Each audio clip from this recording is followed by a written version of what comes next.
Welcome back to Inside Vietnam. If you're new here, this channel is where we sit down with Western expats, men and women who came to this country chasing something. Whether that was a fresh start, a bit of warmth, or just somewhere that wasn't where they'd been, and we let them tell you, in their own words, exactly what happened. Some of those stories end well, some of them don't. Tonight's story is one you're going to be thinking about for a while after it's finished. Our man is Declan Morrissey. He's 54 years old. He's from Limerick in Ireland, and for 28 years he was a member of An Garda Síochána, the Irish police force. Nearly 3 decades spent reading people for a living, interviewing them, watching their faces for the thing they weren't saying. By his own account, he was good at it. That's not a boast, it's just a fact.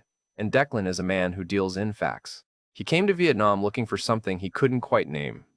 What he found instead was a lesson that cost him almost everything he'd saved. And here's the thing that makes his story different from a lot of the ones we hear.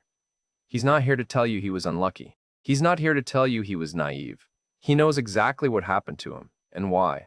And that clarity, that particular kind of clarity, has a weight to it that you'll understand by the end. This one's going to stay with you. Here's his story in his own words. Right, so I'll start where it actually starts, which isn't Vietnam. Vietnam comes later. This starts in Limerick, in a custody suite that smelled of disinfectant and somebody's bad evening, at roughly 2:30 on a Tuesday morning in November 2019.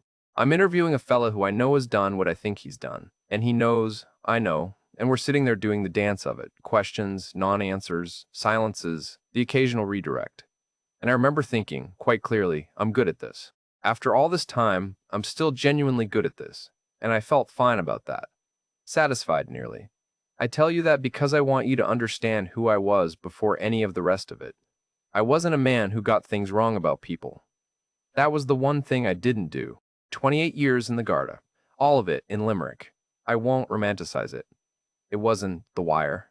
It wasn't even close. It was mostly paperwork, domestics, road traffic incidents that ruined your Thursday, and the slow bureaucratic grind of an institution that had been underfunded since approximately the foundation of the state.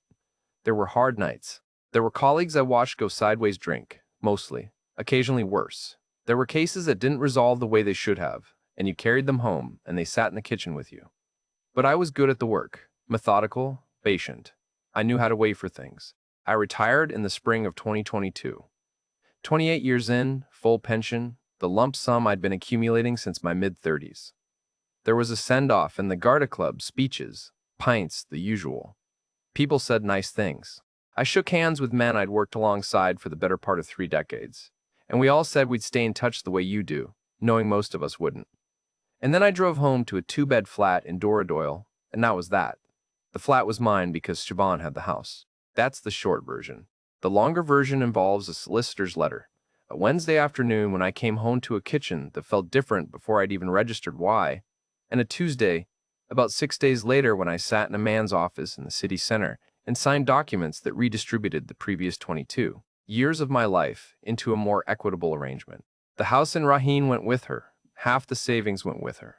The kids Siaran and Oife, both in their 20s by then, went with her in the way that adult children go with one parent, which is quietly and without a great deal of discussion. I'm not going to go into the whole of it. I don't think that's particularly useful, and it's not what this is about. What I'll say is this: I didn't see it coming, which for a man whose entire professional identity was built around seeing things coming, was its own particular gift to unwrap. The flat in Dooradoyle was fine. 2 bedrooms, which was one more than I needed. The previous tenant had smoked, and the smell had settled into the walls in a way that no amount of ventilation ever fully shifted. I bought a small television, a decent coffee maker, a set of pots I've barely used. I had the pension coming in every month, around €1,500, which is grand if you're careful, and tight if you're not. And I had the lump sum sitting in a bank account, €72,000, accumulated over a career, meant to see me through the next 20 or 30 years as a buffer against whatever the years tend to bring. I did the maths on a napkin one evening in about October 2022. Pension in, basic expenses out, the lump sum as a safety net? I worked out that if I was careful, I could manage. Not well. Not with any great freedom. But I could manage. I looked at the napkin for a while, and then I put the kettle on. I had, at that point, a Netflix subscription I'd opened 3 times. I had Wednesday mornings with nothing in them. I had the news on my phone, which was uniformly grim.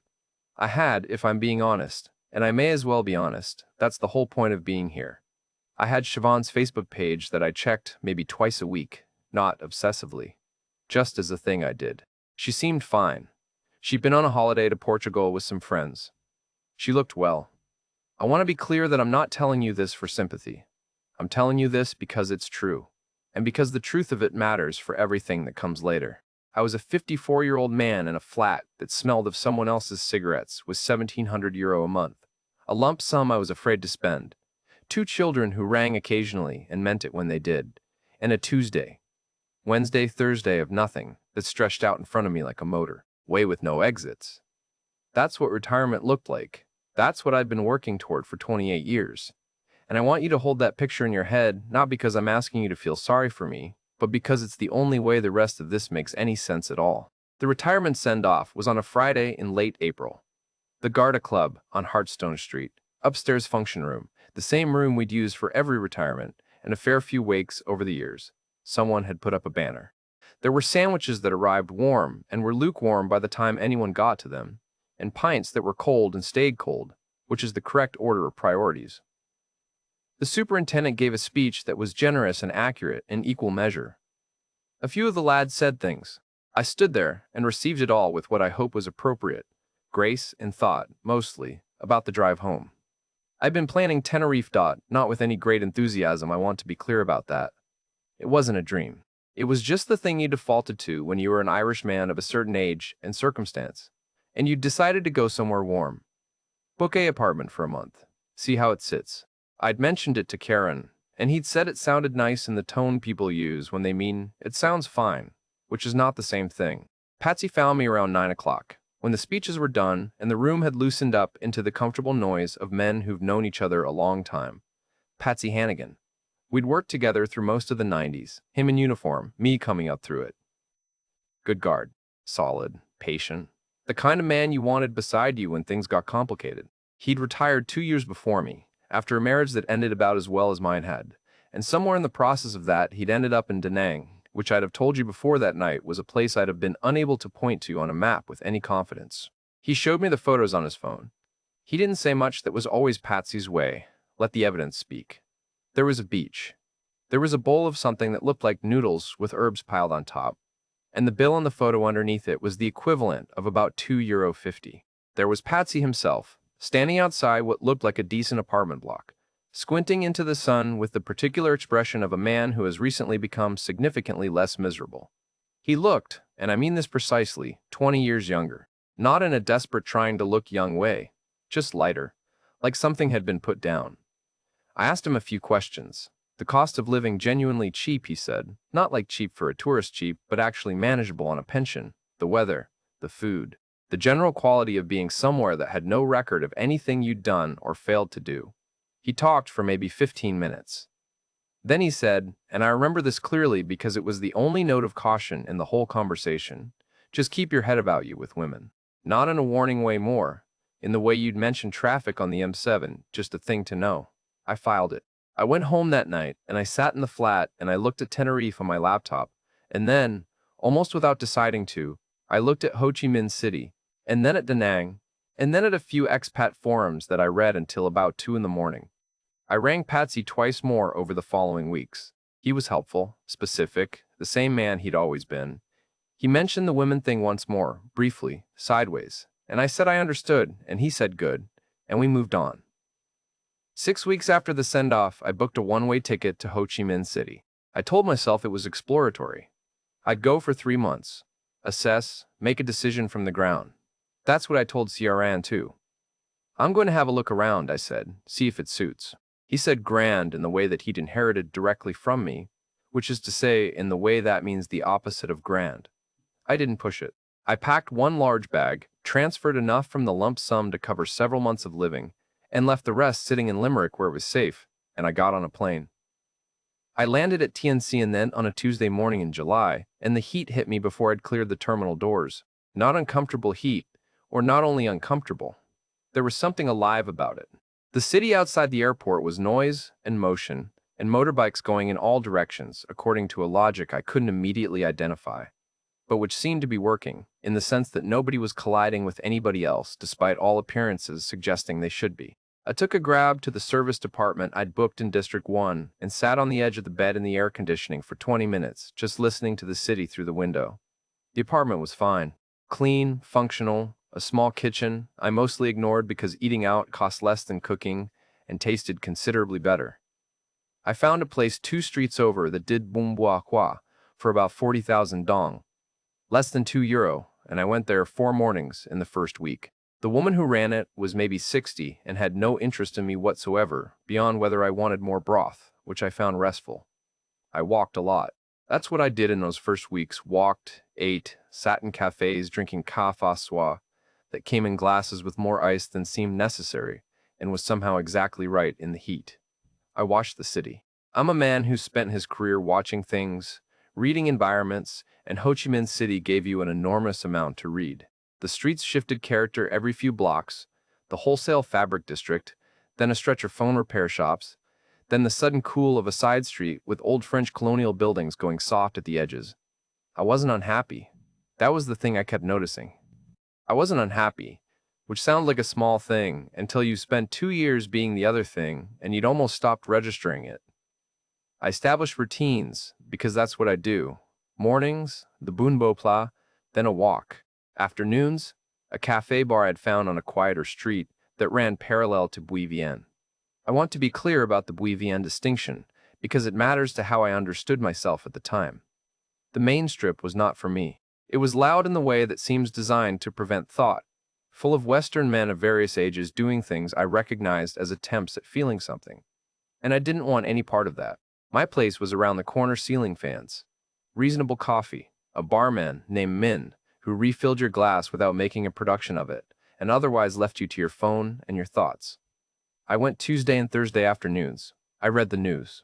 I rang CRN once a week and told him things were grand, which by week 3 was, for the first time in a while, reasonably accurate. It was on a Thursday afternoon, 3 weeks in, that I first noticed the woman who came in after work and sat 2 tables over. I didn't think much of it. She ordered nice coffee, looked at her phone, seemed tired in the ordinary end of workday way. I went home. I came back the following Tuesday. She was there again. Same table, same tired after work quality to her. I noticed her the way you notice a recurring detail in an environment you're learning. Nothing more than that, not yet. The first conversation happened on a Thursday, week 4. I want to be precise about that week 4, Thursday, because I've gone back over the timeline many times since, and the precision feels important. I was reading something on my phone when she said, from 2 tables over, "Excuse me, is that a Limerick jersey?" I was wearing a Munster rugby shirt, as it happened, so she was wrong on the specifics, but close enough that it required an answer. I said it was Munster. She said she'd seen the name on a YouTube video about Irish rugby and thought Limerick was a team. I said Limerick was a city and Munster was the province, and that the distinction mattered enormously to some people and not very much to the rest of the world. She laughed at that. Not the polite laugh you produce for someone else's remark, but the genuine kind. The kind that means the joke landed. Her name was Lynn. She was 31. She worked at a travel booking desk 2 streets away, one of the small agencies that handled domestic tours and bus tickets, and the occasional international booking for locals who wanted it done in person rather than online. She'd been working there 4 years. She spoke English with a careful, deliberate quality, choosing her words with what felt like real attention. And there was a faint American inflection to it that I later asked about, and she told me, with evident pride, that she'd learned almost entirely from YouTube. Movies and news programs and, she said, a lot of Friends reruns, which explained a few of the idioms. We talked for maybe 20 minutes that first Thursday. She asked where in Ireland I was from, which led to a brief explanation of Limerick's character and geography, which led to her asking why I'd come to Vietnam, which I answered with the version I was still telling myself at that point, that I was exploring options, seeing what suited. She accepted this without pressing it, in the way of someone who understood that some things didn't need to be pushed. Then she finished her coffee and said she'd better go, and she went. I walked home thinking nothing in particular, just that it had been a pleasant conversation. She was there the following Tuesday. We talked again longer this time, maybe 40 minutes. She asked about what I'd done for work, and I told her, briefly. And she seemed genuinely interested in the Garda, not in a sensational way, but in the way of someone who wanted to understand what that kind of work actually looked like from the inside. I gave her the honest version, the same one I've given you: the paperwork, the domestics, the long, unglamorous middle of a career. She listened. And here's the thing I want to emphasize, because I've thought about it at length. She actually listened. Not in the way of someone waiting for their turn to speak, in the way of someone building a picture. Now, I want to stop here and tell you something directly, because I think it's the only way this story makes sense. I knew about the stories. I want you to understand that. Before I left Limerick, I'd watched YouTube videos, not many, but some that covered exactly the territory I was entering.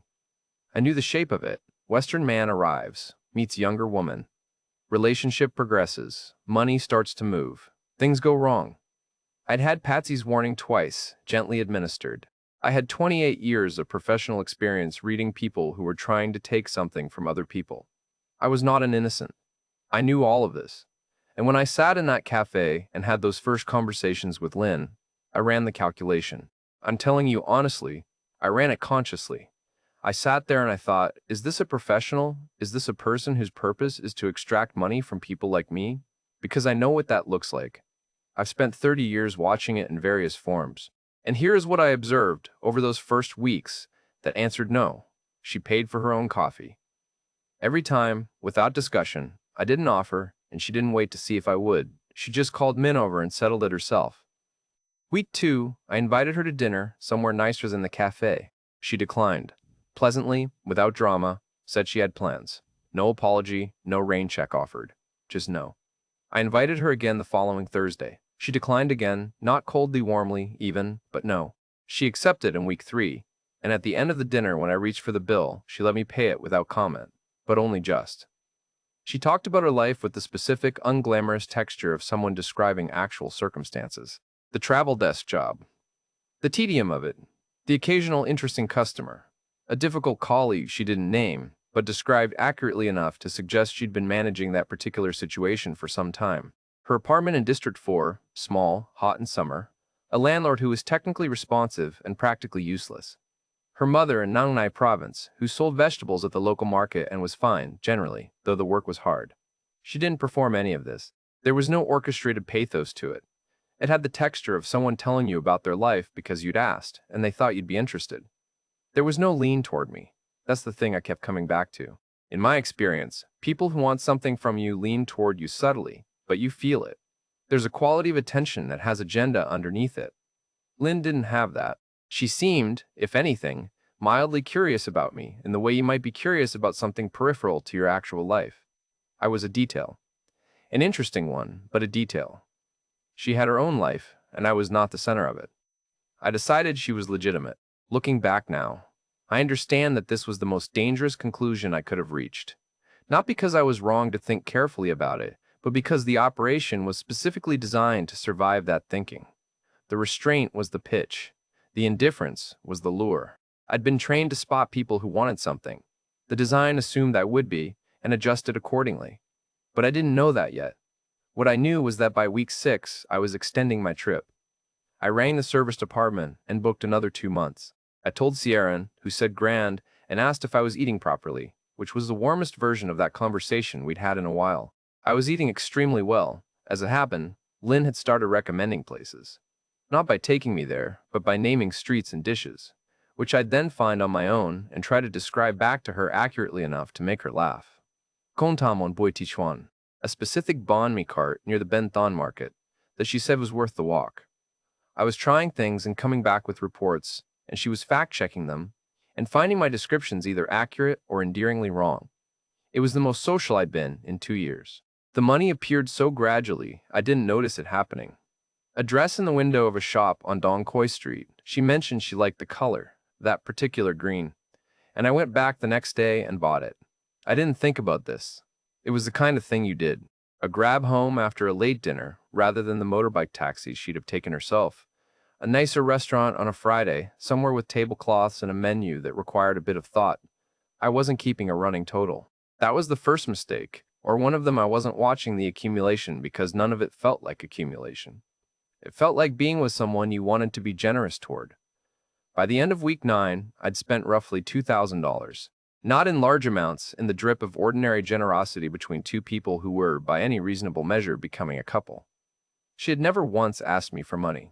Not directly, not indirectly, not with so much as a pointed look at something she couldn't afford. I was choosing every time. I was certain of it. That certainty, I would later understand, was the whole point. It was around the 10-week mark when Lynn mentioned meeting her mother. She brought it up carefully, on a Thursday evening after dinner, in the way of someone who'd thought about how to raise it. She said she didn't do this with people she wasn't serious about, that she wanted me to understand that before I said yes or no. She'd understand completely if it felt too soon. I said it didn't feel too soon. We took a bus from the Miandong station on a Saturday morning about 90 minutes east into Zhuongnai province, then a short exaom from the drop-off point into the area where her mother lived. I remember the ride clearly. The city thinning out into industrial edges and then into something greener and quieter, the air changing quality as we got further from District 1. Lynn had told me to bring fruit mangoes and dragon fruit, a good quantity of each, presented properly. This was important, she explained, not as a performance, but as a matter of basic respect. I bought them at a market near the bus station and carried them in a bag on my lap for the whole journey. The house was small, concrete, single-story, a covered area at the front with plastic chairs and a low table, a garden that was functional rather than decorative, some vegetables growing along one wall, a few pots, tidy, the kind of tidiness that comes from having limited space and making the most of it, rather than from having someone come in to maintain it. Her mother was a small woman, maybe late 50s, with the particular quality of physical competence you see in people whose work is manual and daily. She sold vegetables at the local market, had been doing it for years, Lynn had told me, since her father died. She communicated through Lynn's translation, and what came through, whether or not the translation was always precise, was warmth that felt unmanufactured. She thanked me for the fruit with a formality that seemed genuine rather than performed. She fed us rice, a fish dish, morning glory stir-fried with garlic, a soup I couldn't identify but ate 2 bowls of. We sat at a low table, and Lynn translated in both directions, and the mother asked me questions about Ireland, the weather, mainly, and whether it was true. It rained every day, which I confirmed with what I thought was appropriate dignity. There were photographs on a shelf near the door. Lynn as a child, maybe 7 or 8, in a school uniform. A man I took to be her father, in a photograph that had the particular quality of pictures taken before digital, a little faded, slightly formal. A few others I didn't examine closely because it felt intrusive, the accumulated shelf of a real family's life. I sat in that small house in Yungnai province, drinking tea, and felt something I hadn't felt in a while. I felt like a person who was part of something, not on the outside of it, looking in, sitting at a table, eating rice, being asked about rain. It sounds small when I say it now. It wasn't small, I should note, because I've thought about it since, and the thinking matters that I don't know how much of what I saw that day was genuine and how much was constructed. The honest answer is, probably most of it was genuine, in the way that real things can be used as props. The house was real. The mother existed. The photographs were real photographs. What I've come to understand is that the best operations use authentic material. The realness of the setting was part of what made everything that followed credible. You can't manufacture a childhood photograph on a shelf. You don't need to. It looked real because most of it probably was. That's the part one had to sit with. 3 weeks after the visit, the motorbike came up. Lynn mentioned it on a Tuesday. Her mother's motorbike had broken down. The mechanic had looked at it and said the repair would cost more than the bike was worth, which meant a replacement. Without it, her mother couldn't get to the market in the mornings. It was, she said, her mother's only reliable income. She'd been trying to figure out a solution. She wasn't asking me. She was just telling me, the way you tell someone you're in a relationship with about a problem in your life, I offered. It didn't feel like a decision that required deliberation. $650 for a decent second-hand Honda. I transferred the money that afternoon. Lynn thanked me in a way that seemed embarrassed by its own warmth, like she hadn't wanted to need the help, and was grateful anyway. The running total was now somewhere above $2,600. I wasn't tracking it consciously. 6 weeks after that, the medical bill. The mother had needed some tests at a private clinic. Lynn was vague about the specifics, said it was nothing serious, but that the public system had a long wait and the private clinic had been faster. She'd paid what she could. The remainder was about $1,200.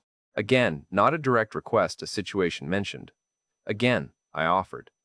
The total was now somewhere around $4,000. I want to be precise about something here, because I think it's important and I haven't heard it said clearly enough in the stories I've since read about how these things work. I never felt extracted from. I want you to understand that. At no point did I feel like money was being taken from me. I felt, each time, like I was making a choice to help someone I cared about with a concrete problem that I had the means to address. That distinction between choosing and being taken from is the thing that kept the alarm quiet. Because I knew what being taken from felt like. I'd seen it professionally. Being taken from had a particular texture, a quality of pressure or manipulation. This felt like none of those things. It felt like being a decent person. Looking back now, I understand that this is exactly what it was designed to feel like. Around the 4-month mark, Lynn brought up the investment. It was a Tuesday evening, the same cafe, and I could see before she'd said anything that she was uncomfortable. She almost didn't bring it up, she said. She'd been going back and forth about whether to mention it. She had a cousin, Thon, she called him, who ran a small wholesale clothing business in the city. He'd secured a contract with a garment supplier, but needed to fulfill it before the seasonal window closed, which required upfront capital he didn't have. The returns, if everything went as expected, would be around 15% over 4 months. She was embarrassed to mention it. She didn't want me to feel like this was what she was about. She'd completely understand if I said no. She actually said, her exact words, "I don't want you to think this is why I talk to you. Now. I want to stop here, because this is the moment that the professional in me should have engaged. And I can tell you, looking back, exactly what I should have been watching. I should have been watching the structure of the pitch, the architecture of it, the hesitation that gave me room to say no, so I felt like I was saying yes freely, the embarrassment that signaled legitimacy, the specific framing that placed her on my side rather than the side of the transaction. These are techniques. I know these techniques. I have used versions of them in interview rooms to make people feel they were volunteering information rather than being extracted from. What I watched instead was her face. And her face looked uncomfortable and genuine, and like someone who didn't want to be having this conversation. And I made the worst mistake of my professional life, which was to evaluate the person rather than the pitch. I said yes. $18,000, transferred in 2 installments to an account she provided, Thon's business account, she said. The first transfer was $10,000, the second $8,000, 2 weeks apart. A few days after the second transfer, a WhatsApp message arrived from a number Lynn gave me, Thon, with a photograph attached. Rows of folded fabric in what looked like a warehouse. A thumbs-up emoji. Everything proceeding. For the next 3 months, the messages were regular. Occasional updates, brief but consistent. Progress was being made. The contract was on track. Everything was grand, more or less. Then, around week 12, the messages became less frequent. Every few days rather than every few days. Then, once a week. Then the last message I received said there was a problem with his phone. He'd be in touch from a new number shortly. He was not in touch from a new number shortly. I raised it with Lynn. Gently, at first just a query. Had she heard from Thon? Was everything all right? She said there'd been a falling out between them, a family thing. He was embarrassed about the delay and avoiding the conversation. She'd deal with it. She seemed genuinely annoyed on my behalf, which I found reassuring. I did not find it reassuring enough to stop being uneasy, but I wasn't alarmed. Not yet. The total I'd spent at this point was somewhere north of $22,000. The lump sum was thinning. I was aware of this in the abstract, but not, somehow, in a way that produced the appropriate response. Because I had decided to stay, I had decided this was my life now. And the thing about having decided your life is somewhere is that you don't interrogate it the way you interrogate a temporary situation. You commit to it. You stop watching it with the same critical attention because you've already made the decision, and what you're doing now is just living. That, more than anything else, is what they were counting on. The cousin's messages stopped entirely around the 5-month mark. Not a gradual fade this time, just a last message on a Wednesday saying the new phone was sorted and he'd call that evening, and then nothing. I waited 3 days. Then I told Lynn that Thon hadn't been in touch, and that the 4-month window for the return on the investment had now passed without any payment or explanation. She reacted with what appeared to be genuine frustration, not at me, at him. She said there'd been a serious falling out, worse than she'd let on, something to do with a dispute within the family that had been building for years and had come to a head recently. Thon was ashamed, she said. He knew he owed the money, and he was avoiding the situation because that's what he did when things went wrong. He went quiet and hoped the problem resolved itself. She said this with the specific exasperated affection of someone describing a person they'd known their whole life and found reliably aggravating. She'd get to the bottom of it, she said. Give her time. I want to note something here that I've thought about considerably since. She was annoyed at a person who, I now believe, did not exist in the form I was presented with, on behalf of money that was never going to return. The annoyance was either performed or redirected from something else entirely, and I found it reassuring. That's the thing I keep coming back to. Her apparent irritation on my behalf was what neutralized my suspicion. Because people who are running a con on you don't get irritated at the people helping them run it. That's logic. That's how it works. Except, it turns out, sometimes they do. Or they perform it well enough that the distinction becomes irrelevant. I gave her time. 2 more weeks passed. I raised it again, more directly this time. I said I needed a concrete update, a timeline, a number, something I could work with. This is the conversation where she cried, not dramatically. I want to be very precise about this because I think it matters. In 28 years of interviewing people in difficult circumstances, I saw a lot of crying. Most of it falls into categories. A professional learns to read, the performance cry, which has a quality of production to it, a slight over-deliberateness, the deflection cry, which arrives suspiciously close to a direct question, the genuine cry, which is harder to manufacture and has a different physical quality entirely. Lynn's crying that evening was quiet, still. She looked away from me, and there were tears, and she didn't reach for them or direct them. She said, after a moment, that she felt like I didn't trust her, that she'd tried to do something good for both of us by involving me in the opportunity with Thon, and now it felt like I was treating her like she'd done something wrong. Like I was looking at her the way she'd seen me describe looking at suspects. That last part landed, one won't pretend it didn't. I apologized. I said that wasn't what I meant, that I trusted her, that I just needed to understand the situation. She nodded slowly and said she understood, and that she'd sorted out, and we moved on. I went home that evening and sat in the apartment and thought about the crying. I know crying is a technique. I have seen it deployed with professional skill across a custody suite table, and I told myself, clearly and consciously, that what I had just seen was not that. That what I had seen was a real person who felt genuinely accused and had responded with genuine hurt. I would like to be able to tell you I'm certain I was wrong about this. I'm not. That's one of the things I've had to accept, that some of it may have been real, which doesn't change the outcome and doesn't change what was done, but makes it harder to file cleanly under betrayal and move on. Around this time, I also noticed that I'd stopped calling Patsy as regularly. The weekly calls had drifted to every 2 weeks, then once a month, then less. I told myself I was settled, that I had a life here now and didn't need the same level of orientation. What I didn't examine, and I'm examining it now, which is all I can do, is that Patsy had a way of asking sideways questions that had a clarifying effect, and that a man who is invested emotionally in a situation doesn't always welcome that kind of clarity. The calls became less frequent because I was happy, and I thought that was the reason. Looking back now, I think the happiness was doing a job that contentment shouldn't have to do, because I genuinely was planning to stay. This wasn't a performance I was giving myself. I had begun to think practically about a permanent life in Ho Chi Minh City. I walked through Binh Dinh District one afternoon and looked at apartments. I priced longer-term rentals in District 3. I'd started a rough calculation of what a 3-year visa situation might look like, what a permanent base might cost to establish. The city had become legible to me in a way it hadn't been in July. I knew which streets had the best morning markets. I knew how to negotiate a fair price with Axiom driver. I'd found a barber shop near the apartment where the man did a decent job and charged 200,000 dong and didn't try to sell me anything else. I had a life here. A modest, functional, genuinely pleasant life. It was in one of these conversations me talking about what a permanent arrangement might look like that Lynn mentioned the property. She said it once, casually, almost as an aside. A family acquaintance in her mother's district needed to sell quickly a divorce.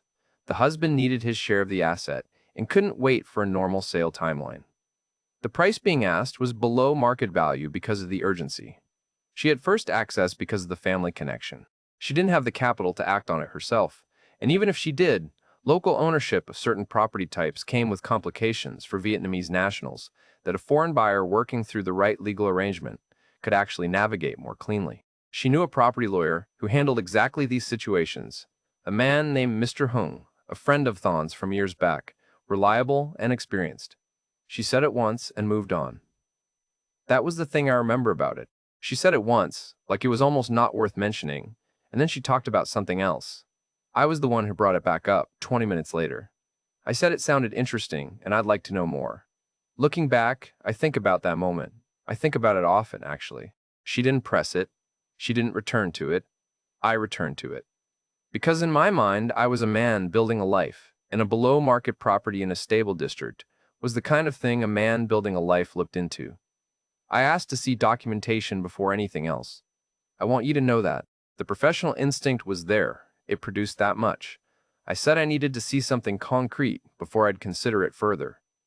She arranged a meeting with Mr. Hung within the week. He was a compact man in his 50s, well-dressed in the way of someone who wanted to project professional competence, which I now understand is not the same as having it. He brought a business card, the firm name in both Vietnamese and English, a District 3 address, an email, a website URL written in small text at the bottom. He brought a letterhead with the same details. He brought a one-page summary of the property arrangement, which outlined the purchase price, the deposit structure, the expected timeline for title transfer, and the legal basis for a foreign national to hold the asset through a specific ownership vehicle. It was professional looking. It used the right language. It had the appearance of a document produced by someone who knew what they were doing. I spent an evening on the website. It looked legitimate, a small firm, modest but credible, with a list of services and some text about their experience with foreign national property transactions. I read it carefully. I did not, at this point, think to verify the physical address. I did not cross-reference the firm name against any Vietnamese legal registry. I checked that the website existed and that it looked like the website of a real business, and I concluded that it was the website of a real business.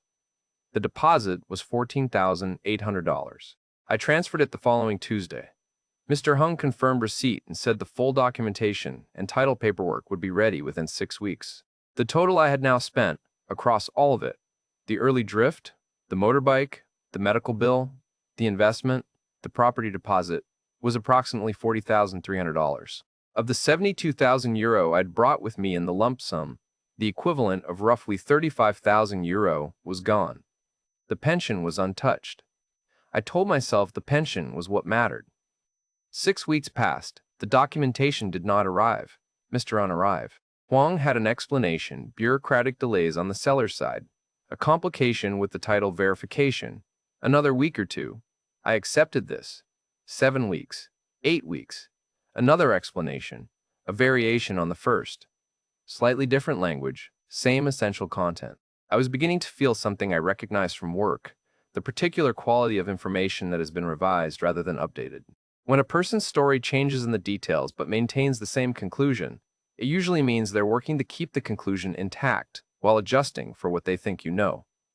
I didn't say this to Lynn. Not yet. I was still, even then, looking for the version where it was all fine. That impulse to find the version where it's all fine turns out to be surprisingly durable, even in a man who has spent 3 decades doing the opposite for a living. But something had gone quiet inside me. And when things go quiet inside me, it generally means I've started working. I want to tell you about the moment things went quiet. It was an evening in late October, 8 weeks after the deposit. I was sitting at the small desk in the District 1 apartment, with the window open and the city doing what the city does at that hour: motorbikes. A karaoke bar somewhere nearby, bleeding through the walls. The smell of someone's dinner from the floor below. I'd asked Lynn that afternoon about the paperwork for the 3rd time. She'd given me the 3rd variation of the same explanation. Bureaucratic delays. The seller's solicitor had an issue with a prior claim. Mr. Hung was actively pursuing it. Another 2 weeks, possibly 3. 3 explanations with 3 different details that all ended in the same place. Not yet, but soon. I opened my laptop. I typed the name of Mr. Hung's firm into a search engine. I went to the firm's own website. First, it was still there, still credible looking. Then I searched the firm name alongside the District 3 address from the business card. What came back was a Google Maps listing for a mobile phone repair and accessories shop. I looked at the listing. I looked at the street view image. It was a small shop front with a handwritten sign in the window advertising screen replacements and SIM card unlocking, not a law firm. A phone shop. I sat with this for a moment. Then I searched the photograph from the firm's website, Mr. Pak Hung's professional headshot, the one that appeared on the About page under his name and credentials. I found it on a second website within about 4 minutes. Different name, different title. The website offered general translation services, notarization of documents, assistance with visa applications. The kind of site that covers multiple bases because none of them are quite real. The same photograph, a slightly different name, no law firm mentioned anywhere. A man with a face and 2 websites and no fixed address that contained a lawyer. I closed the laptop. I made a cup of tea. I'd bought a small electric kettle for the apartment, one of the first things I'd done, because some habits are non-negotiable. I drank the tea and looked at the wall. Then I opened the laptop again and started going back through everything methodically, the way I would have built a file before an interview. The bank account I'd transferred Thon's investment money to, I had the account details still, saved in my email. I searched the account number against every reference I could find online. Nothing conclusive. The money had moved, and there was no paper trail visible to me from a laptop in District 1. The property address that Lynn had mentioned on that first occasion, she'd named the district and given me a general description. But when I tried to find anything matching it in the online property listings for Jungnai Province, nothing came back that corresponded. The mother's medical receipts, Lynn had shown them to me briefly on her phone weeks ago, and I'd glanced at them and accepted them at face value. I realize now that I hadn't looked at them carefully enough to tell you which clinic they were from, which doctor, which dates. I'd seen paper with Vietnamese text and numbers and concluded they were what they appeared to be. I spent 2 days doing this, building the picture, filling in the gaps, and noting what remained unfillable. By the end of the second day, I had a clear enough view of the architecture that there was really only one conclusion a professional could draw. On the third day, I told Lynn I needed to talk. We met at the cafe. Min brought the coffees without being asked, the way he always had. I waited until he'd moved away. Then I told Lynn that I'd looked up Mr. Hung's firm and that the address on his business card was a phone repair shop.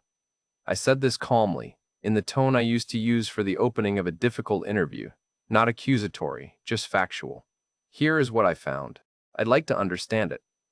I watched her responses the way I would have watched a suspect's, because that's what my brain had returned to doing, and I noted them in the order they came. First, the reframe.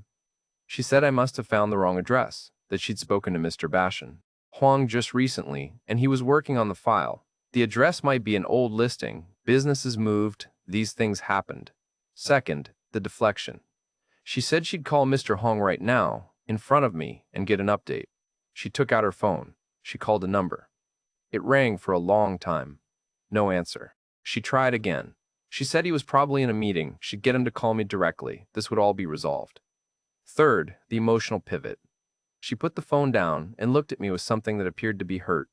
She said she loved me. She said she'd brought me into her family, introduced me to her mother, shared her life with me, and now I was looking at her like she was a criminal.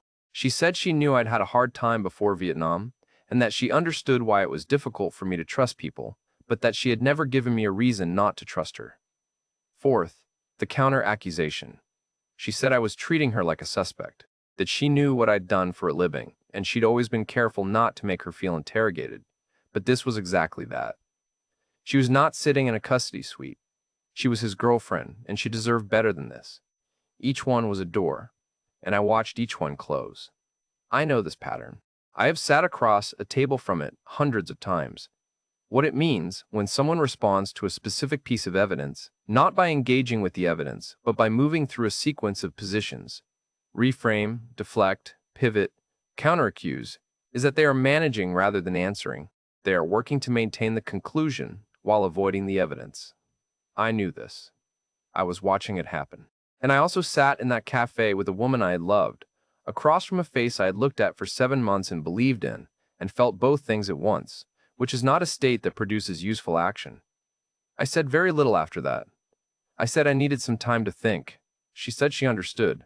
She looked sad. She left. I sat for a while, and then I walked home through streets I knew well, and that felt, for the first time, like somewhere I was passing through, rather than somewhere I lived.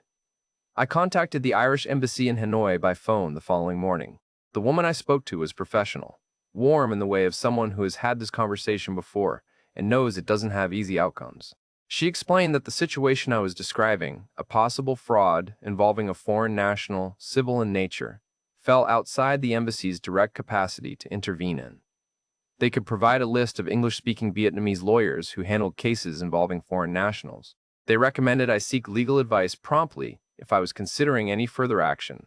She wished me luck and meant it, I thought, and that was the extent of what the Irish state could do for me from Hanoi. I contacted one of the lawyers on the list. He was a straightforward man who charged for a 30-minute consultation and used every minute of it. He told me the money was almost certainly unrecoverable. Civil fraud cases involving foreign nationals in Vietnamese courts face substantial procedural barriers. The process would take years. The legal costs would likely exceed any realistic settlement. His professional recommendation was to discontinue engagement and cut losses. He said this without pleasure, just as a fact. The way I used to give people facts they didn't want. I called Patsy that evening. He answered on the second ring. I told him what had happened, not all of it, but enough, the shape of it. There was a silence on the line that lasted long enough to be eloquent. Then Patsy said, "Right." He asked if I was all right. I said I was grand. He said, "Right." He said, "Get your bag packed and get out. Don't give them any more money. Don't have any more conversations. Don't try to resolve it from there. Come home." I said I would. He didn't say I told you. He wasn't that kind of man. I booked a flight to Dublin that night. I packed my bag in the same apartment I'd arrived in 8 months earlier. The same clean surfaces, the same ceiling fan, the city still going outside the window. I deleted Lynn's number and blocked the account before I went to bed, not in anger. Just as a practical step, the way you close a file. I lay in the dark and thought about the first conversation, the Thursday in week 4, the Munster shirt and the question about Limerick. I thought about the afternoon in Jung Nai, the tea, the photographs on the shelf, the feeling of being part of something. One thought about the fact that both of those things could be true, that the mechanism was constructed, and that the experience was real, and that this distinction, which I understood intellectually, didn't resolve anything in particular. I didn't cry. I'd cried enough already, in that flat in Dooradoyle. I didn't have a lot left. The flight was at 6:30 in the morning. I took a grab to the airport in the dark, through streets that were already moving, already doing the thing the city does at all hours. I didn't look back. That's not a dramatic statement. I was in a car, and there was nothing to look back at. I just went. I landed at Dublin Airport on a Thursday morning in early November. The sky was the particular gray that Irish skies specialize in, not dramatic, not stormy, just a flat gray ceiling that goes on indefinitely in all directions. I took the bus to Limerick rather than a taxi. Old habit, or economy, or both. I sat on the bus with my bag on the seat beside me and watched the motorway go past, and didn't think about anything in particular. That's not a figure of speech. My head was genuinely quiet in a way it hadn't been for months, which I recognized as the particular quiet that follows the end of a sustained period of effort. The case was closed. There was nothing more to work on. The flat in Dooradoyle still smelled of cigarettes. I put my bag down in the hall. I stood in the living room for a moment. Everything was exactly as I'd left it. The small television, the coffee maker, the set of pots I'd barely used before I went and hadn't used since. I sat down in the chair where I'd once done the napkin mats, and I looked at the room. I didn't reach any dramatic conclusion. I put the kettle on. The financial reality, when I laid it out plainly over the following days, was this. Of the €72,000 I'd brought to Vietnam in the lump sum, approximately €35,000 was gone.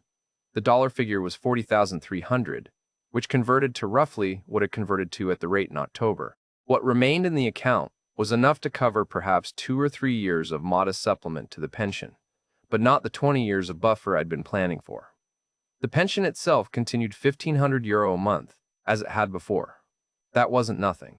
That was what I told myself, and it was true, as far as it went. I did a damage report. Here's what's broken. Here's what still works. Here's what needs doing. This is how I think about things. It's not an affectation, it's just the way a mind organizes itself when it's been trained to assess damage clearly rather than catastrophize it. The buffer was gone, the pension was intact. I would live more carefully than I'd planned. These were the facts. Karen rang the following Tuesday. I told him it hadn't worked out. He asked if I was all right. I said I was grand. He said okay, and then there was a brief silence, and then he asked if I needed anything. I said I didn't. We talked for about 10 minutes, about other things. His work, something going on with a friend of his, the state of the country, the usual. It was, in its way, one of the better conversations we'd had in a while. I didn't tell him the money. I thought about it after he'd rung off, and I couldn't quite identify all the reasons I hadn't. Pride, probably, was part of it.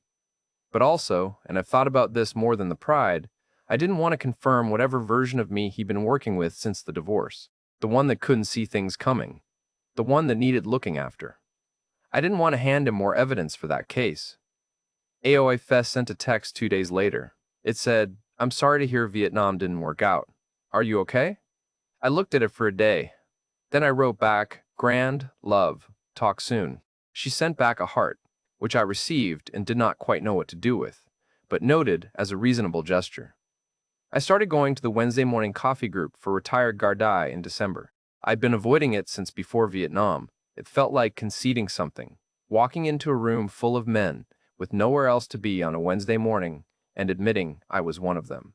I went the first Wednesday back because I had nothing else to do, and because Patsy had, during one of our phone calls, suggested gently that it might be worth my time. "It's a good group," he'd said. I'd replied that I'd think about it, which was the version of Grand that Ciaran had inherited.